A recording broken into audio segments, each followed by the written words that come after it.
Well, I mean, at this point, it is what it is, right? I mean, we know that Raw is going to consistently be garbage at this point, so now it's just expected. Ladies and gentlemen, Raw tonight was absolute filler garbage, okay? It was absolute filler garbage. Nothing meaningful happened outside of what happened in the main event. Everything outside of that literally could have been shown to us in a bunch of video segments and nothing would have changed. Literally nothing would have changed. You know, these feuds stink, right? Logan Paul goes out there with CM Punk. You had Gunther, who got absolutely embarrassed tonight in one of his worst nights probably in the company's history. And then you had Cody and Seth. They came out and cut a promo talking about the final Diddy, right? Or the final Diddler, The Rock. You know what I mean? And it's just like, at this point, it's just filler garbage, right? There's nothing to add here. Jade Cargill didn't return tonight, which would have been a great night to do it, in my opinion, and it just didn't happen. The longer you stall out these returns from people like Jade Cargill, you know, Randy Orton, right? Things like that, Roman Reigns, even with this stuff with Rollins and the curb stomp. The longer you stall this stuff out, the less people are going to care until eventually it gets to a point where nobody cares at all. So, I mean, it is what it is, but we'll talk about that in a second. Let's go ahead and break down this piece of trash.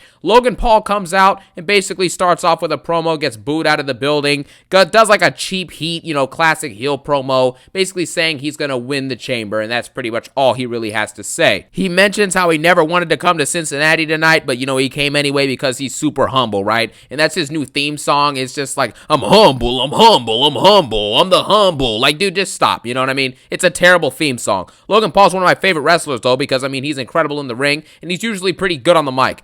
Tonight was kind of an exception to that because he was kind of just meh, but, you know, he did have a couple good liners. He was actually decent tonight on the mic, I'll say. Then CM Punk comes out. CM Punk basically doesn't really say anything to start off. Logan Paul basically tells him, I think you're jealous of me, CM Punk, because everything you do outside of this ring is an absolute failure, while everything I do outside of this ring is an absolute success. You know, Logan Paul basically is spitting facts because, I mean, everything CM Punk has tried to do outside of WWE has been a failure. You know, the AEW experiment did not work out, right? The UFC or MMA, whatever Punk was doing in the 2010s, I think it was UFC, that experiment did not work out, right? So it is what it is. You know, it's a tough shot, but I mean, Logan Paul is spitting facts. Let's be real here. And Logan Paul basically says, you know, you have Stone Cold, you have Cena, and you have CM Punk, right? You know, you're just another top guy. The industry's never seen anything like me. You know, things of that nature. It was a pretty good promo by Logan. He basically mimicked a couple lines that CM Punk said as well. All CM Punk was basically saying was the fact that in this business, you're a footnote in the history of it, where guys like me, Stone Cold, and Cena are making history. It's like, yeah, Punk has done some historic things, but the fact that Logan Paul and CM Punk are even in the same mentioning as Stone Cold Steve Austin and John Cena is just egregious. You know what I'm saying? Those names shouldn't even be uttered between these two dudes, right? Maybe CM Punk, but Logan Paul, absolutely not, of course, right? Which is why CM Punk is kind of spitting facts, but, you know, still, Punk is not even close to Cena or Stone Cold either, so I don't know why we're even bringing him up in the conversation as one of these legends. You know what I'm saying? There's a clear difference. CM Punk isn't even remotely close to like Roman Reigns. You know what I'm saying? Like Roman Reigns is not Cena or Rock or Stone Cold necessarily, but Roman Reigns, for what he did, you know what I'm saying, and what he's accomplished, right, is a lot more than what CM Punk has accomplished. So I don't even know. He's not even on Roman Reigns' level. So trying, you know, is he, and even with Seth Rollins, like, they're close in terms of what they've accomplished in this business. So I don't even understand this stuff. But anyways, then after this, basically CM Punk says he's a nobody, and then Logan Paul slaps him in the mouth. And then pretty much after Logan Paul slaps him in the mouth, he runs out of the ring. CM Punk was slightly bleeding from his mouth, and he says, you're going to know why the crowd chants my name when you get locked in the chamber with me at Elimination Chamber. At this point, I don't care. You know what I'm saying? Like literally, that's all it is, right? I mean, CM Punk is probably going to win this match. Maybe it's either going to be him or Cena, probably. Maybe Rollins. But in all seriousness, it's probably going to be Punk. If I had to pick, I'd pick Punk. And so CM Punk basically says that. And then we get to the next thing, which is a manufactured match. Penta is becoming a manufactured star, similar to Cody Rhodes and similar to Jacob Fatu. This match consisted of 90% of it basically just being offensive moves from Penta. That's all it was. You know what I'm saying? That's literally all it was. He had a great Hurricane Rana spot where he hit a Hurricane Rana on Pete Dunne and it hit off Ludwig Kaiser. This is a jobber match, of course, so it's Pete Dunne, Ludwig, and Penta. You know, Pete Dunne is a jobber, and Ludwig, quite frankly, is still a jobber even though he won this match. You know what I'm saying? You pinned Pete Dunne. You know, like, are you kidding me? You pinning Pete Dunne doesn't mean jack squat to anybody. So there you have it, right?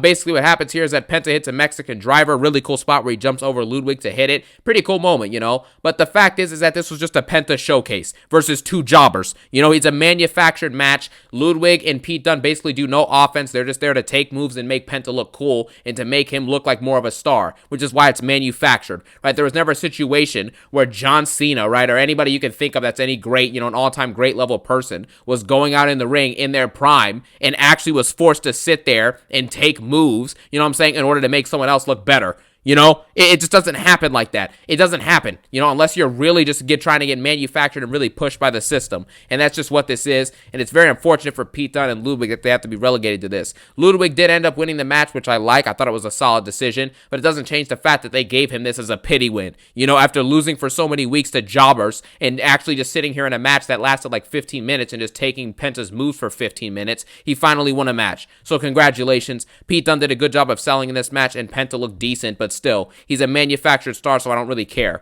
Then we get to the next thing, which was a John Cena video thing. John Cena at this point has absolutely embarrassed us all. There was a fan in the front row, I don't know if you guys saw him, but he was basically saying, "Cena, I can't see you," on his poster. That's what he was saying. You know, you can see him multiple times throughout the night. It just is what it is, right? It's just a fact. John Cena is not showing up in what is supposed to be his final year ever in professional wrestling. Why is this happening? You know, don't announce that it's going to be your last year if all it's going to be is WWE milking your name for ticket sales. That's all it is. They're milking his name for ticket sales, and then John Cena, right, basically is in a situation now where he's never at work. John Cena does not wrestle. He doesn't even have they don't even get the decency of John Cena recording a video promo or anything to put for them, right? They just show some little graphic taking the dialogue he said from Elimination Chamber or the Royal Rumble press conference and just make it into a video. That's all they got. Because Cena's giving them nothing to work with, you know? They're milking his name for ticket sales, and we're supposed to be content with this because it's John Cena. No, I'm not content with this. It's the final year of this dude, and he's not showing up to work and not contributing anything, and fans are starting to get upset with it, right? I don't think he deserves to win the Chamber. He honestly should go fight Logan Paul at WrestleMania. Yes, I said it. You don't deserve to win the Chamber, even though John Cena's won like no singles matches in like 5 years. Why in the world would he go win a Chamber? You know, it just doesn't make any sense. I don't care. So John Cena, realistically speaking, should lose this Chamber, go fight Logan Paul, and maybe if you win that match at Mania, now you're set to at least fight for a mid-card belt. Maybe you can finally win the IC belt, which you haven't done yet, you know? Or maybe go win a world title later in the year. But at Mania, Cena should not be anywhere near a world championship, in my personal opinion. Even though it's his last WrestleMania, and I would love to see him win a world title there, and I wouldn't mind if he won the Chamber, quite frankly, it doesn't make sense if he were to win the Chamber. You get what I'm saying? It's one of those things where if it happens, it's cool. If it doesn't happen, it's also cool because he doesn't really deserve it over the other guys. They're actually there, you know, wrestling, right, and showing up to work and actually trying to build their legacies. It makes no sense for John Cena to come back and not show up at all and then win the world championship. It's unfair, and it makes zero sense at all. Anyways, then we have Rhea Ripley, cuts one of the most boring promos of all time, does what she does best and cuts bad promos, and pretty much, unfortunately, right, she basically has nothing to offer. She basically says the one thing that I've never done is beat Io Sky. Just like the one thing she never lost was a title. I'm gonna take back my title that I never lost, yeah. I can't stop thinking about Punk. I respect I just thought I would run through some of the sayings, you know what I'm saying? You know what I'm saying? At this point, just run through some random dialogue, some brain rot, right? But the fact is that Rhea Ripley's bad on the mic, and she has nothing to offer. So she basically says, I'm going to beat Io. I'm the most dominant woman in the company. You know, boring, forgettable, bland, slog, garbage. Rhea Ripley at this point is arguably the most overrated wrestler in the entire company. I mean, it's pretty close, but she's definitely up there, you know what I mean? She doesn't offer anything new or anything of value, you know? She basically, you know, has people, you know, gooning for her basically all over the internet, right? Her super fans. But other than that, right, she's not doing anything. You know, she's not cutting any great promos. She's not wrestling. So why should I care that she's going to fight Io Sky next week when I know she's going to win and retain the belt? Or at least it'll end in a DQ and she'll walk away with the belt anyways. So it's over. Just stop. And then after she's done wasting our time, Io Sky wastes 30 seconds of our time by basically saying, I'm going to beat you at next week's Raw for the Women's World Championship because you've never beaten me, so I'm going to beat you. Yada, yada, yada. No one cares. One of the worst segments, if not the worst segment of the night. It's pretty close. I mean, this was pretty bad. You know, it's just boring. Rhea Ripley just doesn't have the material. You know, they have a star. Rhea Ripley has the potential to be a star, you know, but if she doesn't wrestle and she doesn't cut promos and you give her absolutely nothing to do, right, and no good stories, what is she going to do? Nothing. And like it. You know what I'm saying? Like that's it. Then we get New Day versus the LWO. Quite frankly, there's nothing to speak of here. The New Day, as I've said a billion times, had a great heel turn, phenomenal heel turn, right? An all-time great heel turn, and now are feuding with the LWO for the third month since that heel turn. It's over. You know what I'm saying? Unless they're going to win tag team gold or something like that, then stop wasting our time. What did the New Day do this heel turn for? To get some cheap boos from the crowd and then to beat the LWO every week? That's all this was for? Where's the bigger picture? I'm sick of having to wait 9 months to see the bigger picture. The New Day should win the World Tag Team Championships within the next month or two, and it's as simple as that. They should hold them until they get beat by a great team that's truly deserving, or until they decide to turn face. That's it. It's really that simple. So the New Day is getting their time wasted, and their booking has been absolutely atrocious. Now we have the next segment, which was Gunther cutting a bad and forgettable promo where he says the same thing he usually says. I'm going to beat Jey Uso, and I'm the best professional wrestler on the planet. When is the last time Gunther has wrestled? Can anyone please list me that off? Thank you. There's your answer to that question, is he's the best wrestler. If you don't wrestle, and when you do wrestle, you wrestle 6 out of 10, 5 out of 10 max matches, why in the world would I consider you the best wrestler in the world? It's heresy. You know what I'm saying? It's just disgusting at this point.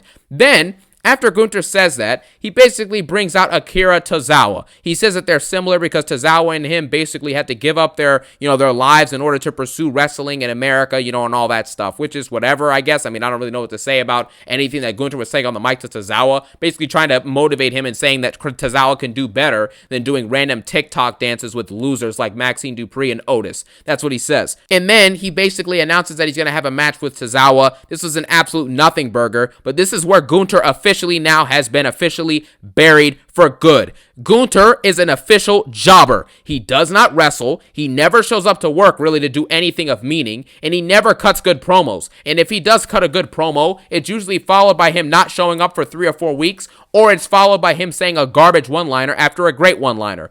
Like last week he said that showing, his wrestling skills to this audience of wrestling fans is like showing like a dog Shakespeare or some stuff like that. Yeah, that's a solid line. You know what I'm saying? That's a really good line. But then he follows it up by starting to just become a boring promo cutter after that. And then this week he cuts another boring promo. So what does it matter? He wrestles a 5-minute match versus Tozawa in which he struggled multiple times. Multiple of his finishers were countered. He got to a near fall to Tozawa, who rolled him up. Are you kidding me? It is embarrassing to see what has happened. The World Heavyweight Champion has to challenge Tozawa to make himself look and feel better as champion because he knows that he has not done anything of meaning with that belt. He hasn't beaten any notable competitors. Randy Orton is not a notable competitor anymore. Randy Orton has not won a singles match on a PLE in like 4 years. So he's not credible anymore. Nobody cares what Randy Orton's doing, and WWE's had him on ice for months. I like Randy Orton, one of my favorites all time, but if he's not going to show up and he's not going to do anything, why do I care? Seriously, why do I care? So you have a situation now with Gunther. Gunther basically has officially been buried. He barely beats Tozawa after 5 minutes. He just power bombs him. He finally gets his finisher off, and then he pins Tozawa, makes him fall asleep in a sleeper hold, and that's it. But the point is, why is Gunther wrestling a 5-minute match with Tozawa? This match should be done in 1 minute. Gunther should have pummeled him, beat the crap out of him, chopped him 8 times. He hit a nasty big boot, though, which I'll say that much. It was a pretty crazy boot. Tozawa was like flipped inside out. But Gunther should have pinned this dude in a minute. Carmelo Hayes took like 8 to 9 minutes to beat Tozawa, and Gunther takes 5 minutes to beat Tozawa. And Gunther's the world champion, and Carmelo Hayes is an undercard jobber booking-wise. So why in the world now should I believe that Gunther's going to beat Jey Uso? You think that Jey Uso, right, who I'm pretty sure has beaten, multiple, he beat Braun Breaker, Braun Breaker's a much better competitor than Tozawa is. So if it takes Gunther 5 minutes to struggle to beat Tozawa, Jey Uso should 100% be the favorite now to beat Gunther. It's as simple as that. Carmelo Hayes, why can't Carmelo Hayes win a world championship? It only took him 3 more minutes to beat Tozawa than it did Gunther. They're on the similar playing fields now. So it's the same stuff. This is embarrassing. It makes this is your world heavyweight champion, and he's struggling to beat Tozawa? I mean, what did this prove? He struggles and then runs away. This is another thing. He ran away from Otis when Otis got in the ring. And then he ran back in the ring to attack Otis. I'm like, okay, you're running away from Otis in 2025 as the world champion. Is this a joke? What am I watching? This is just so stupid. This feud sucks. Jey Uso comes out and does nothing but yeets around with the crowd while Gunther runs away from Jey Uso. It's like, how many people are you going to run away from? You struggle to beat Tozawa. You walk away holding the back of your head. You just look weak. Gunther's a weak champion who has no real mic skills to develop stories, right? He has a couple, he's not the worst guy ever on the mic, but he's pretty much below mid for a world championship level person. He's below mid mic worker. He doesn't have it in the ring, in my opinion. I think he's put on great matches in the past, but he's not a consistently good in-ring worker, in my personal opinion. You know what I'm saying? There's no great Gunther matches that have taken place over the last year, except for maybe one, and he's only wrestled like 10 times. So you have 1 for 10 hit rate? That's all you got? You know, his other matches are forgettable as world champion, and his matches in general are forgettable. You know, I think his match with Orton at King of the Ring last year was good, right? But other than that, what has he done that's been a good match? Him versus Damian at SummerSlam was also pretty good, and that's it. Him versus Cody was mid. Him at Saturday Night Main Event Part 1 was mid. The match he had at the second one was mid with Jey Uso. I mean, the other match he had with Jey Uso early last year for the IC belt was mid. You know what I'm saying? You can just run down the list of the rest of them. They've all been mid. So what does he offer now? You know, I don't know. But thankfully, this championship reign is not going to last much longer. He's getting booked into oblivion before Jey Uso eventually takes this dude's championship, and that's it. Jey Uso came out, did nothing, checked on Tozawa, and that was it. That was the end of this segment. This is not a Mania-level feud. The fact that this is WrestleMania 41, and we're going to watch Jey Uso fight Gunther, who is now an official jobber, just like Jey Uso was also a mid-card jobber, I don't even know what to say anymore. Then we get Lyra Valkyria versus Dakota Kai. This is a pretty, a pretty ridiculous match. I don't understand why the women's mid-card belts are basically relegated to being the same rematches week after week. You know what I'm saying? You have Chelsea Green versus Michin belt, and now you have the Lyra versus Dakota Kai belt versus Ivy Nile belt, because Ivy Nile is going to be in this picture now for the next 2 months, probably until Mania, and it's just really disgusting to me, man. I mean, these mid-card belts should be made to feel like something special or something different, but this is Lyra's like first match since winning the belt, it feels like, you know? So I don't even know what to say. This was a run-of-the-mill match. Dakota Kai had some decent offensive moves. There were a couple botches. You know, Lyra Valkyria looked pretty standard in this match. I mean, I don't know what to say here. Lyra Valkyria ends up retaining the belt, and then Ivy Nile comes out and beats her up, and then holds up the belt, and then that's pretty much it. Right? It's Lyra Valkyria versus Dakota Kai. And Dakota Kai, speaking of Dakota Kai, it's probably over for her. I mean, I don't really see her doing anything more than what she did tonight. Her competing for the women's mid-card championship, the women's intercontinental championship, is about the max of her career. That's about it. We both know we all know watching this video and listening to this right now, and I'm making this, we all know she's never going to win world championship gold in the women's division, at least in WWE. It's as simple as that. You know what I'm saying? The crowd gives her no reaction. Her theme song entrance theme is terrible. She hasn't proven to be good on the mic. She hasn't proven to be consistently good in the ring yet, and it's been years since she's been in the company. So now we're at a situation where, and now she's just wasting time. That's literally it. She's just wasting time and buying time until she's eventually potentially released. So I don't know, man. It's kind of sad. It's unfortunate to see this, but it is what it is. I know Dakota Kai was complaining on some Twitch stream or something, how she doesn't get opportunities and all this stuff, but she got her opportunities. And the crowd, clearly, she's not over with them, and she's not really performing to an elite level on the mic or in the ring to really warrant anything otherwise than her being an undercard jobber. So now after she's done with this IC belt match, she's probably going to go back to being an undercard jobber, and that's pretty much that. So yeah, there you have it. Lyra Valkyria is probably going to fight Ivy Nile in a couple weeks for the IC belt, and that's going to be that. Then we get Braun Breaker versus Dominic Mysterio. This is another nothing burger of a match. Braun Breaker goes for the spear base, or is he about to go for the spear after charging up? You know what I'm saying? He charges up with his big orange powers, comes out looking like annoying orange, and then after that, Braun Breaker's basically doing moves to Dom the whole match. It's pretty much a squash until Dominic rolls out of the way of the spear because he's pulled out by the Judgment Day. The Judgment Day interrupts the match and beats up Braun Breaker temporarily. And then Finn Balor and Braun Breaker, after Braun Breaker solos the entire Judgment Day and then 3v1s them, right? After that happens, Finn Balor does a stare down with Braun Breaker. This is obviously teasing him versus Finn for the IC belt at some point down the line. I don't really care about this. Braun Breaker is wrestling his first match in probably, since the second Saturday Night Main Event, so it's been, 6 weeks? Are you kidding me? That's what it is now, 5 or 6 weeks in between matches, and then when he does wrestle like he does tonight, it's a 5-minute squash match until it's a DQ? That's all you got? Really, Triple H? You have a guy as talented as Braun Breaker is on the mic, in the ring, as athletic as he is. You know what I'm saying? He's your Intercontinental Champion, and the best you can do for him is have him wrestle once every 5 or 6 weeks in random squash matches that are 5 minutes and have no story and no intrigue in them at all. That's all you can do? It's just embarrassing. Triple H should be ashamed of himself for the way he books his mid-card in both divisions. The U.S. Championship is meaningless, and sometimes I forget who even has it. You know? What is it? Shinsuke Nakamura. You know, congrats. So, whatever.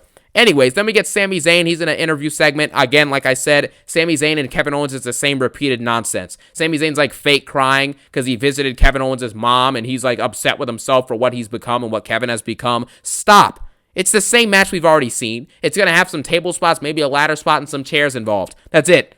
You know, so like, stop. It's nothing bigger than that. Relax. This guy's acting like they're going to go to war with, like, guns and knives and stuff. Like, are you kidding me? This guy's acting like they're going to go into war with, like, ancient weapons and it's going to be some big problem in Toronto. Relax. It's not that serious. Calm down. You know what I'm saying? So that's pretty much all this segment was, is him just basically recapping that and trying to bring up, you know, what's going to be so personal and so intense with the match on Saturday at Elimination Chamber. And then we have one of the worst parts of the night. Cody Rhodes and Seth Rollins basically come out, and, Cody Rhodes comes out first and basically just recaps and says absolutely nothing. Cody Rhodes has now been a specialist at saying nothing. He basically says to the crowd, you know, I'm your champion, I love you here, I respect you here, and we have to talk about what the Rock's offer is.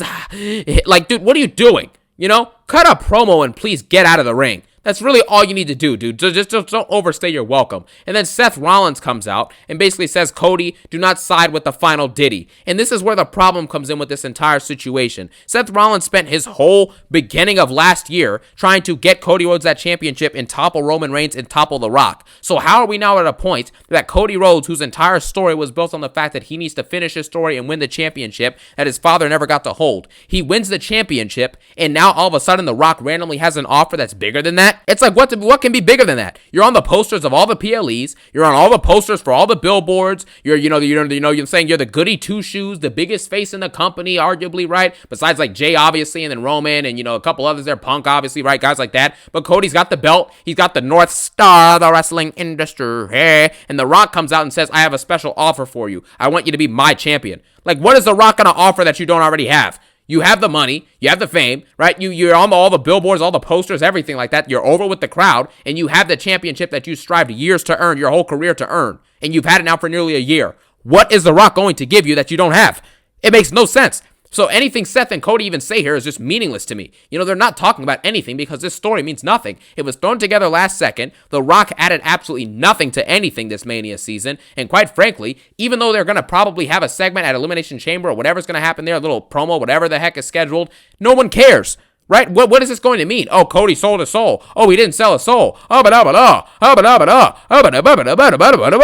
no one cares. You know, Cody Rhodes is a jobber, man. Like, he just is. He's had an awful championship reign, and no one cares what he has to say. And Seth Rollins, it's the same thing. You know, I don't really care what he has to say either. I'm a visionary, a revolutionary. Cody, why are you doing this? Don't make me hate you. And then Cody Rhodes is like, I know you, Seth. I love you. I know what you've done. You stabbed me in the back in 2022. You helped me be my shield for Mania 40. Like, dude, what are you talking about? This is stupid. And then Rollins responds with, don't make me hate you, Cody, because when I win the chamber, which is just laughable because he's not going to win the chamber, he's like, when I win the chamber, I'm going to come for that belt, and I want to fight the Cody that's in his prime. Not a hack, not a sellout, an actual Cody that's in his prime and that fights for what's best for business. You know, it's just so stupid. Cody brings up the fact that Rollins was in the Authority. It's like, why are we wasting our time with this? It's Cody Rhodes and Seth Rollins spitting absolute nonsense into the mic for 3 or 5 minutes. You know, it's just for 5 to 10 minutes. So thank you for wasting our time. You know what I mean? Whatever. That's all this segment was. It was a filler promo. If Cody's going to answer The Rock's situation at Elimination Chamber, why is he even out here tonight? He already doesn't show up anyways to do anything meaningful, so just keep him off TV for a week. It's not that big of a deal. Nobody will miss him, quite frankly. At least I won't miss him on the show, at least for now. Until he actually changes his character or does something of meaning, there's no reason to have him on the show. It's as simple as that. Other than the fact that he has the championship, of course. But if he wasn't champion, there would be no reason for him to show up, unless he's doing something that actually matters and that's entertaining. Then we get to the main event, which was easily the best part of the night. Liv Morgan and Raquel Rodriguez versus Bianca and Naomi was a very, very solid match. I thought it was pretty good, quite frankly, honestly. I mean, you know, there was multiple good moments. I thought the in-ring performance from pretty much everyone in this match, except for Liv Morgan, was pretty much solid. Naomi did multiple solid moves. Bianca did some good moves. Bianca kind of did she was okay in here. She didn't do that much, right? Raquel Rodriguez looked solid in this match, and Liv Morgan hit a couple of finishers or whatnot. It had good moments, right? False finishes here. The false finishes were booked very well, I will say that. I think the ref is an absolute moron for directly not looking. He's looking directly at Dom in his direction, and when Dom moves Liv's leg up on the rope for that one kick out situation thing, right? It's just like, why are we doing this? The ref's looking right in his direction, and we're supposed to believe that he didn't see that. You know, it's just very dumb. So the whole interference thing with these refs sometimes gets very irritating as a wrestling fan because it feels like you're just insulting, you know, our intelligence, and it's just really stupid. So there you have it. And there was also anticipation that Jade Cargill could come back. You know, so everything, the pandemonium, the drama, the near falls, the solid in-ring work made this match overall like a 7 to 8 out of 10 quality, right? This was a good match. Don't get me wrong. However, the fact that Jade Cargill hasn't come back yet is not a good sign. Liv Morgan and Raquel Rodriguez end up winning the championships, and the way that they won was just a poorly booked ending. That's why this match is probably closer to a 7, because the ending of this match just wasn't good. You know what I'm saying? It was garbage. Naomi gets her head slammed off of the what's it called, bro? The pole, right? She gets her head slammed off of the pole, and then all of a sudden she's knocked out and just gets pinned clean. What? How is that even possible? You get your head slammed on a ring post, and then you're pinned. That's it. There's no move, no nothing, just pin. Get slammed on the ring post. Boom. 1, 2, 3, and it's over. So, you know, there you go. I thought that was a stupid ending to a very solid match, but there you have it. Jade Cargill not coming back yet is not a good sign, like I mentioned at the beginning of this video, because the longer you bait out her returning, the less it's going to be wanted. It's as simple as that. You know, though this isn't something where it's like John Cena's returning or Roman Reigns is returning or anything like that. It's Jade Cargill. I like Jade Cargill, but come on. She's not like a mega star that you're like dying to see return. So the longer you waste our time, you know, and make us wait for her return, the more it's going to be annoying. So, I mean, there you really have it. It's as simple as that. Jade Cargill, if she doesn't return this Saturday at the Chamber, in the Elimination Chamber when Naomi and Bianca are in it, then pretty much her return is going to be dead on arrival. That's basically it, unless it's booked to perfection somehow, which, again, nobody trusts Triple H to do that. So, yeah, that's pretty much the end of the show. I miss Jade Cargill. I really hope she comes back soon, because her story is going to run stale if she doesn't come back soon. It's as simple as that. This episode of Raw gets like a 5 out of 10. It's not the worst, you know, episode ever, but of course, you know, it's definitely up there. You know, this is pretty bad. I'm going to lower it down to a 4 because, quite frankly, outside of the main event and like maybe a couple moves that Penta did, and that's pretty much it, there was really nothing to speak of. So this is actually going to get dropped down to maybe a 3 or a 4. Yeah, I'll give it a 4 just out of kindness. You know, I'm in a good mood. So I'll give it a 4 out of 10. This episode was pretty bad, obviously. I mean, this is expected at this point, though. So we'll see what happens with the Chamber. There will be a Chamber prediction video / rant coming out this week because this pay-per-view looks absolute garbage. So we're going to discuss that. And then I'll have some videos throughout the week as well. And that'll be that. And then we'll get the Chamber review out on Saturday. So I hope you guys all enjoyed this video. Let me know what you thought of Raw in the comment sections below. And as always, I hope you have a phenomenal day. Peace out and one love.